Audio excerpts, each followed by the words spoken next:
Part 1 complete this story through the audio. The raindrops falling on the windows made it harder and harder to see what was happening, and I, instead of trying to look through the window, saw Phil look at it and watched the red, blue, and white light break into the thousand dancing and trickling spots. Eventually, the traffic began to move on, and a moment later, office corners, with its light and its police cars, had disappeared into the night behind them. Come on, said Mick. Next stop, they got off at the foot of Blender Road and began walking up the last 100 yards towards the hotel. Gee, this book is heavy, claimed Mick. He must have took you had a car, answered Sophie. No, he asked how old I was. Well, you know. Too bad. What are we supposed to do? Just hang around waiting? I don't know, do I? You made arrangements.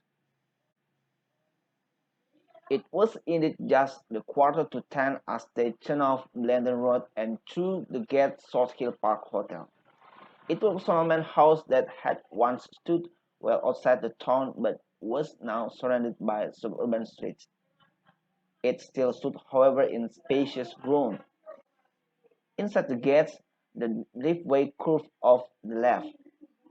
Through a group of trees, they could see the light of the hotel in front of them. Across the grass, but under the trees, it was very dark.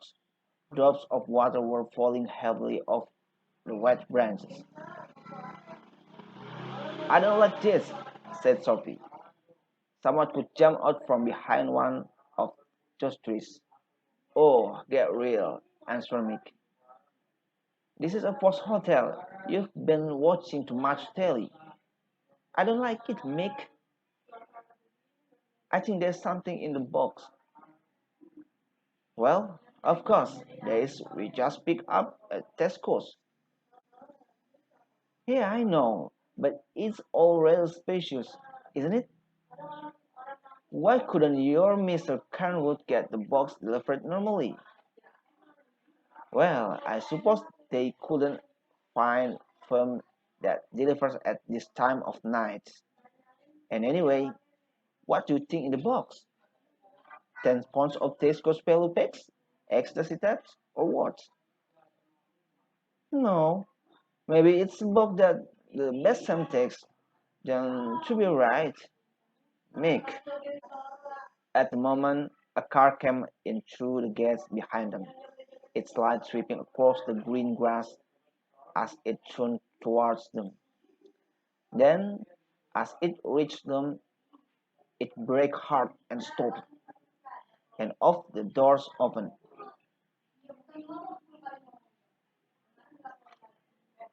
And a man jumped out. Police, he said. He was not in uniform. What's you got there? Where are you going? We'll delivering it to the hotel, said Sophie. Is it yours? No, Mick answered. We got it from Tesco's. It's for Mr. Ansel. And who is Mr. Ansel? We don't know, said Sophie. We've never met him. Come on, said the other policeman, a very large man. Get in the back of the car, you two. What for? Do as I say, please. We'll drive you to the door and give me that box, will you? Mick and Sophie climbed into the back seat. 30 seconds later, the car pulled up. The 30 seconds later, the car pulled up outside the hotel entrance. Why in the car? Said the shorter of two policemen. The big policeman said nothing as they sat and waited, but there wasn't long.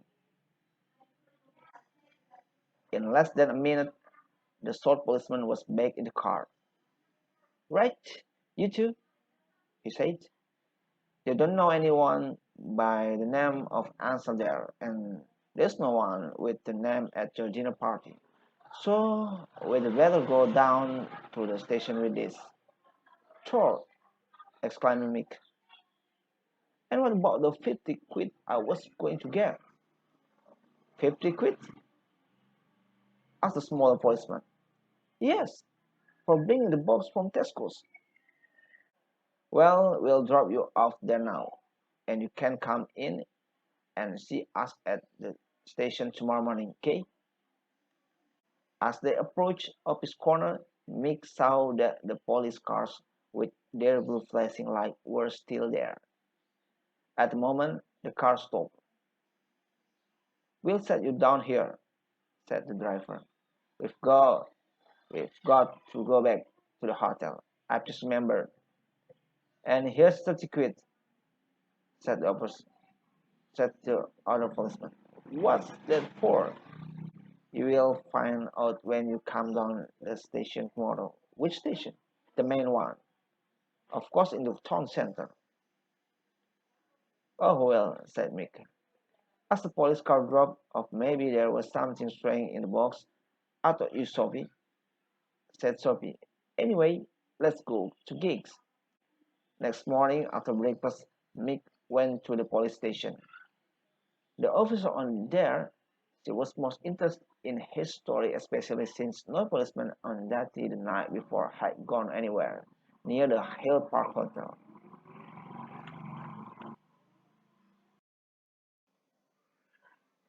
Part 2.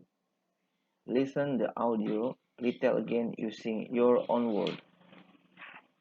The Dragon and His Grandmother. One day, there were three knights who left their daughters in a big war because their king did not pay enough.